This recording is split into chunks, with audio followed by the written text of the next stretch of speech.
Where's your bathroom? Where's my bag?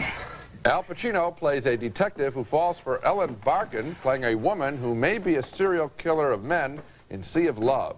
It's one of 5 new movies we'll be reviewing this week on Siskel and Ebert. I'm Gene Siskel of the Chicago Tribune. And I'm Roger Ebert of the Chicago Sun-Times. Our first movie is named Sea of Love, and it stars Al Pacino in his best role in quite some time as a cop assigned to a murder investigation. He discovers that the male victim of his investigation had answered an ad in a Lonely Hearts Club sex magazine, and then he meets another cop investigating another killing, and the 2 crimes seem to be related. I heard from one of you guys you caught a good one. Face-down taxpayer, back of the head in his own bed. Me too, out on Yellowstone Boulevard. No. Yeah, the bullet, we can't do nothing with. It got pancaked on a bed frame. We got a great bullet. We got cigarette butts with lipstick on. Yeah?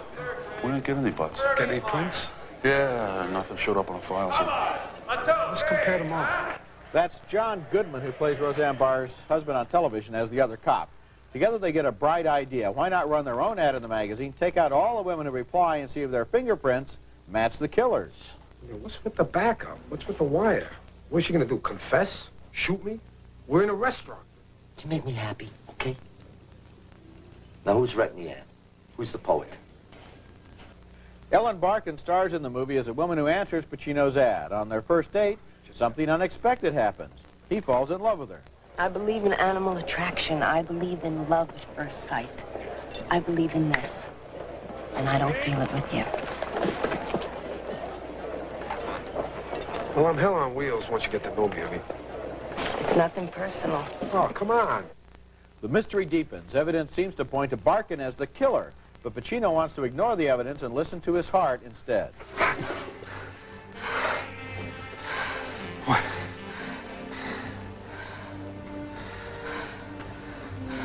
What?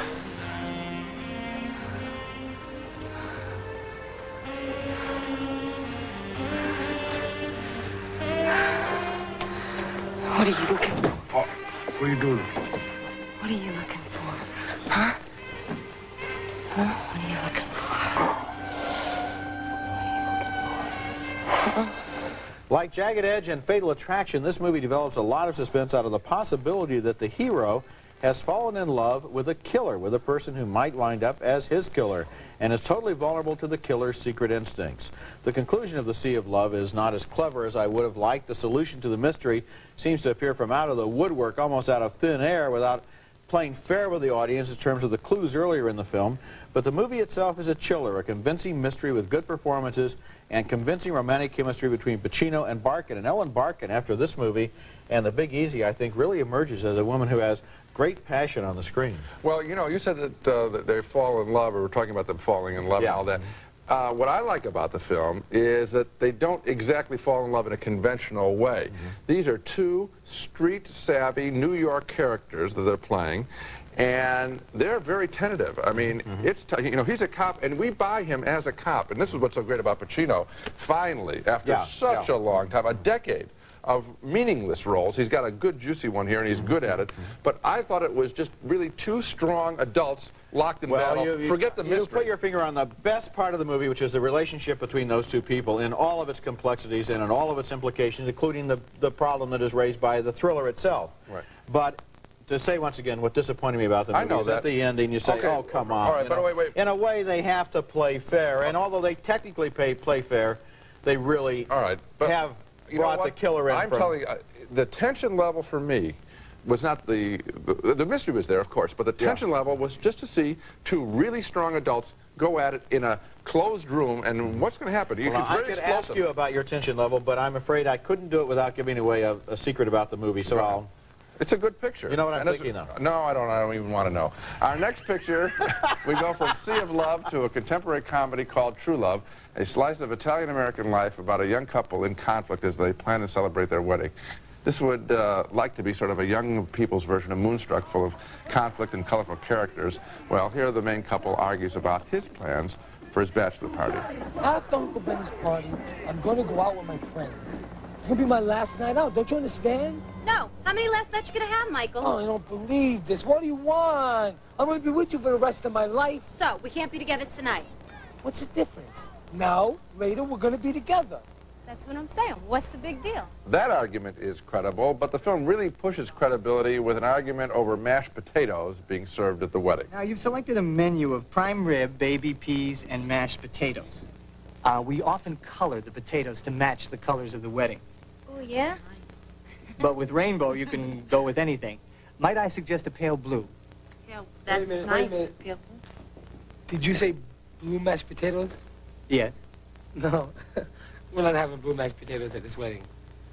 What kind of blue? Men and women always take sides in these kinds of comedies. After the fight over the bachelor party, the women band together. Don't worry, honey. Once you two are on your honeymoon, you can relax, have fun. He'll be fine. Yeah, otherwise you tell him to take gas. I'm serious. You open the oven door like this, and you say, Michael, take gas. Some of the movie is overwritten, I think that scene is. Other scenes are funny and believable. I think the real discovery of true love, however, is not in its derivative script, but in the skill of its principal actors, Ron Eldard and Annabella Sciorra. I think they are always credible and likable, even when the script is hokey. I'm giving the film a mixed review, but not to these two fine young actors, Ron Eldard and Annabella Sciorra. Well, they were appealing. I'm not giving the movie a mixed review. I liked it, and I'll tell you why I liked it. First of all, you point out scenes like the mashed potato scene. That's accurate. They color mashed potatoes at weddings. They really do. And a lot of the other things in this movie are accurate, too, in terms of showing the wedding industry. And the point of the movie is that as the momentum begins to build with all the relatives on both sides and all the friends and the whole community pushing these two people toward the altar, and then the arrangements are made and the tuxedos are entered and so forth, the amazingly interesting thing about this movie is that these two people have no business whatsoever getting married. I mean, the bride's father tells her in the limousine as they're on the way to the church, honey, if you don't want to do this, you don't have to. But she has to because of the social conventions and pressures. And this is not, despite the title True Love, this is not a movie that is about two wonderful young people getting married and everybody lives. No. It's about the whole institution of marriage and how people sometimes feel that they have to go through with it because it's the role that they are assigned. Whether they want to marry the person or not, the church has been rented. Well, I understand. And what you say is true, and it's a real force in a lot of people's lives, I'm sure. I'm talking about the actual lines that were written, and some of those things to me seemed very concocted, and I saw those played out. I will say that this guy, particularly this Ron Eldard, I thought he was real, and his responses seemed kind of real. It does seem a little bit audacious, wouldn't you say, to portray him, though, as a character who wants to go out with the boys on his wedding night, the night that they get married? Well, wasn't that preposterous to you? Well, obviously. But on the other hand, it was believable. It was believable. This guy is afraid. He's afraid of getting married. He's afraid of getting married. He's afraid of his wife. He's afraid of his wedding night, and he's an alcoholic. That's clear. So what does he want to do after he gets married? He wants to go out and get drunk, because what he doesn't want to do is not drink and go home with this woman that he really didn't want to marry in the first place. Of course it's believable. I think he likes her a little bit. I thought you just said a while back you thought it was preposterous. What was preposterous? That he would want to go out at night. No, well, I said that I misspoke. I'm sorry. No, I think I can believe that, as a matter of fact. I can. And I can believe a lot of the things in this movie. I don't feel that it was overwritten. I feel that it does have a real documentary feeling to it, which is what I think they're trying to do. Coming up next, the big picture about a would-be filmmaker who gets chewed up by the Hollywood system. Anything that Alan was involved with is dead. Bill, I don't have any money! Our next movie is named The Big Picture, and it stars Kevin Bacon as a bright young film student who wins a big Hollywood prize and is immediately the toast of the town for about 10 minutes. As the movie opens, he's an honest, genuine, loyal, and truthful young man, but then he gets blinded by the mirage of big bucks and overnight fame in Tinseltown, and he begins to believe what everybody is telling him, and eventually he even starts sneaking out on his loyal girlfriend. Where were you? I know you went out. That was 5 hours ago. I went to a party with Gretchen Gorman. Who's Gretchen Gorman? Susan? Don't come any closer, Nick, unless you want to walk funny for the rest of your life. She's just an actress, baby. She's a bimbo. She's an actress. Okay. A bimbo actress. A no-talent bimbo actress. There is a lot of truth in The Big Picture, but also a lot of confusion. The movie is on target when it observes the way success can blind people and make them forget their old friends. But in a movie that was made by insiders about the Hollywood system, it's a little amazing how many Hollywood cliches this movie falls for. For example, the goofball agent, who's played by Martin Short, is such an impossible parody that a lot of genuine comic opportunities are probably lost in that role. Some of the best stuff in the movie is the angriest. I liked it, for example, when the Bacon character got hot all over again overnight simply because he didn't answer his phone, and so everyone assumed he was in demand. There's a lot of good stuff in this movie, but on the whole, I don't think it quite works. I can't give it thumbs up. Yeah, it didn't quite work for me either. I think that sometimes the movie is shooting in movie parody style, certain sequences and fantasy sequences, and when it does that, I think that's a little bit too inside. I think they have a real good story here. If they, oddly enough, I think if they told it in a less complicated way, I usually don't argue for that, but in this case, I think that, you know, Kevin Bacon's a real substantial actor. The story is legitimate. Tell the story straight through. And that's exactly what I thought. In fact, this movie made me hungry for another movie on this subject, almost from the same starting point. A young kid wins the prize, goes to Hollywood, gets an agent, and so forth. If they had done it in a straightforward way as a movie about Hollywood, instead of trying to turn it into also, I think they were trying to cover their bets with a Hollywood Shuffle type parody stuff. Also being just too inside and too knowing about the movies, as opposed to, I think, know more about that character, and you can have all kinds of spin-offs into all kinds of yuppie professions that have nothing to do with the movie industry. Coming up next, a movie called Shirley Valentine, about one woman's journey for self-respect. The hit play now is a movie.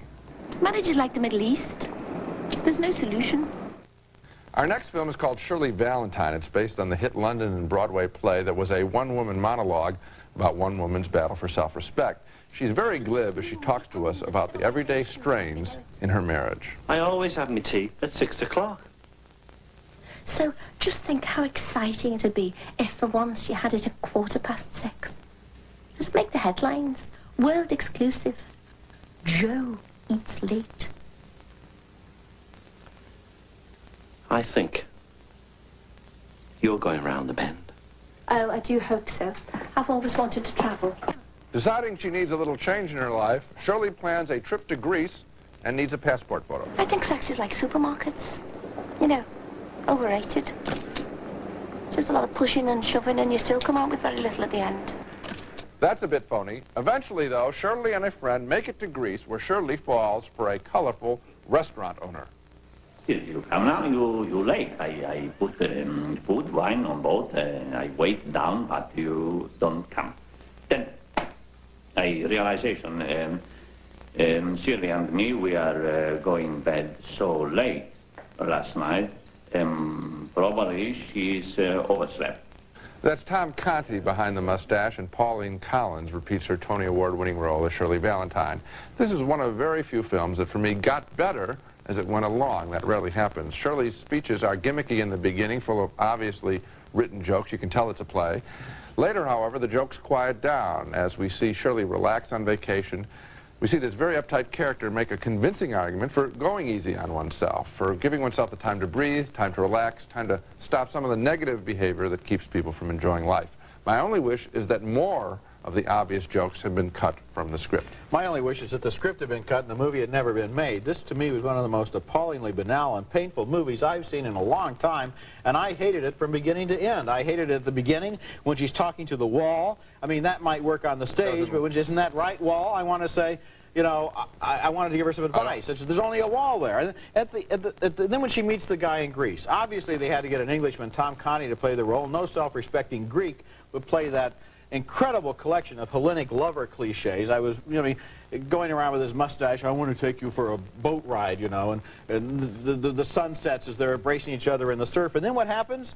The happy ending is she gets a job as a waitress in his restaurant after he jilts her because he's a gigolo. I don't know that that's the ending. Well, there's a little coda at the end. When her husband turns up again, there's one scene that works. But this movie, to me, was so painful from beginning to end because the character herself was portrayed as so stupid, so self-involved, so archly cute that I really wanted to wring her neck. I'm not recommending the picture, but I am recommending that. No, I'm recommending that. It got better as it went along, and by the end, it was almost good enough that you still couldn't recommend it.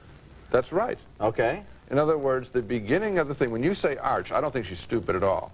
When you say arch, it is. It is arch. It's phony. When she looks to the camera, that's a very powerful move in a movie. If you look to the camera and start talking to the audience, it doesn't work at all. It was obviously a holdover from the play. I think that they should have just told this woman's character. I think she's brighter than the character she's playing. That's true. But there are some speeches at the end that I thought were genuinely moving. When she talks about stop being viewing herself as simply a wife and a mother and start giving time for Shirley Valentine, for this character who she's always been, this person, that was quite moving to me, and I can't deny it. I wish there had been more of that sort of plain talk rather than the archly written talk.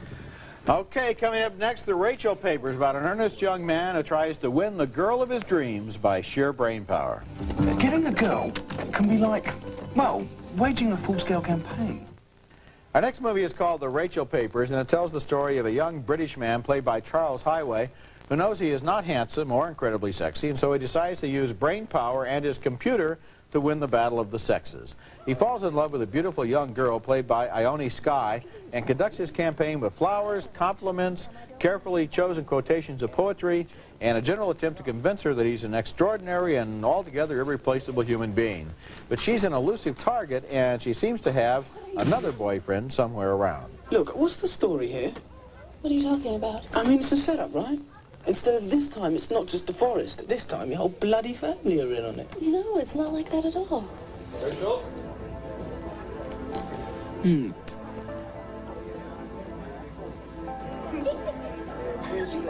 Rachel? Rachel? Rachel?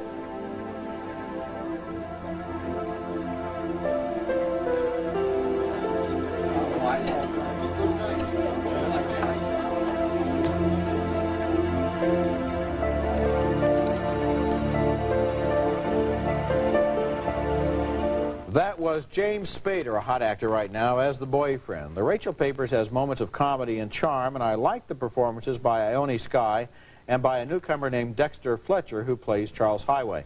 But this movie has the misfortune of coming along just a few months after getting it right.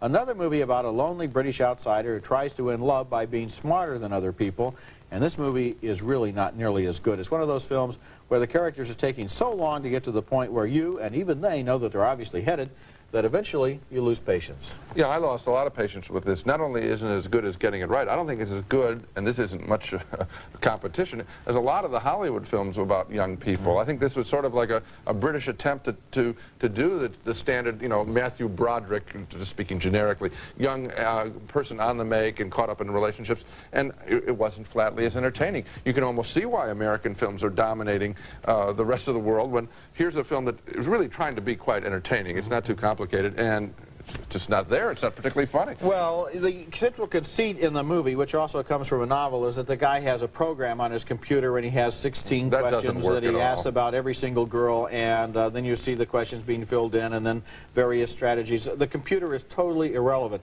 The Rachel Papers refers to the computer program about this girl. If they'd thrown out the computer and the whole idea of the Rachel Papers and had her meet the girl and try to deal with her on a one-to-one basis without the gimmick, the movie would have moved a lot more quickly. I guess the reason why they used it is they thought it would be more contemporary to use the visuals of a computer screen. In that case, this is just a tiny point. Every once in a while, when I see a computer in the movies, I wish they would show a computer screen that looks like a computer screen and has a program on it that looks like a computer program. This was obviously advertising graphics that somebody had pasted up as if it were a computer screen and didn't look like any computer program that has ever existed. Okay, but that's irrelevant as film criticism, but I didn't charge you extra for it. I thought this was a film criticism show. Now let's recap our reactions to the movies on this program. 2 positive reactions to Sea of Love, a sexy thriller featuring Al Pacino's best performance in at least a decade. Ellen Barkin is exciting, too, in a very strong and entertaining movie. A split decision on True Love, the Italian-American comedy about the pressures of getting married. Roger found the film far more realistic than I did. 2 thumbs down for the movie industry satire The Big Picture with Kevin Bacon. It gets sidetracked with inside film jokes. And 2 thumbs down for Shirley Valentine, but we split significantly on how much we disliked the picture. Roger didn't like anything about it. I cared only for the ending. And 2 thumbs down for The Rachel Papers, the computer-laced teen dating comedy from England. And, you know, we got a little bit overwrought in how much we didn't care possibly for the ending of Sea of Love. that's a strong, entertaining Sea of Love movie. is a good movie, and we should mention the name of the director, Harold Becker, who has made 3 movies that I like, The Onion Field, Black Marble, and recently another James Woods picture called The Boost. He's a good director who A very good deserves to be actor. singled out. I think what's so good about what Pacino does is I think he is submerged within the picture. He's not, the picture isn't about his character. It's about a combination of ingredients going on, the killer and their relationship, and so he's just an ingredient and very, very good. That's right. That's it for this week. Next week we'll be back to review Michael Douglas and Kate Capshaw in Black Rain, and also In Country, Norman Jewison's first film since Moonstruck. It stars Bruce Willis and Emily Lloyd. That's next week, and until then, the balcony is closed. Snowcaps, Raisinets, and Goobers. 3 big box office hits starring Nestle Milk Chocolate. Moviegoers give them a definite 2 thumbs up. Pledge. Generation after generation, Pledge keeps your wood furniture looking beautiful without any buildup. With Pledge, dusting can be beautiful. Johnny Cat Premium Cat Litter. Johnny Cat and a little privacy is all any cat needs. Everything else is just cat box filler.